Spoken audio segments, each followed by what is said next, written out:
a lot of people are talking about anxiety again, and I think it's mostly because we don't understand what those irrational fears are that are going through our heads all the time, like fear of making a mistake, or fear of rejection, or fear of being wrong, or fear of failure. Um, you really have to sit down and look at what you're so anxious about. What if I don't get there on time? I mean, it's just our list can just be of anything. Fear of getting a flat, fear of getting picked up by the cops for speeding, or not making putting your signal on. We can imagine all kinds of things. Things like getting up in front of people and speaking, those things, you have to really walk those out. You have to do it afraid.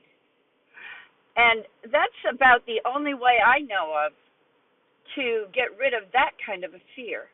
Uh, my first one of the first things I did when I was going through counseling, this is like over 40 years ago, was confront the pastor of my church about things that he said that hurt my feelings, or things that he said to the kids that I didn't agree with.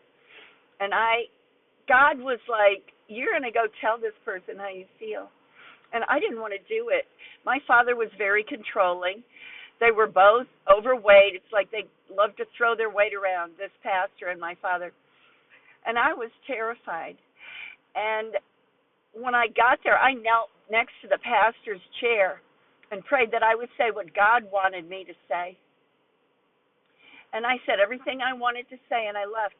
And when I left, I was like, oh my God, that lifted such a burden off of me, because I was so afraid of rejection, I guess, or humiliation, or him yelling at me, that and it was just stupid. Those are irrational fears that if you don't do what to overcome those fears, whatever you're afraid of, you're just going to stay afraid, and then you're going to be anxious about stuff all the time.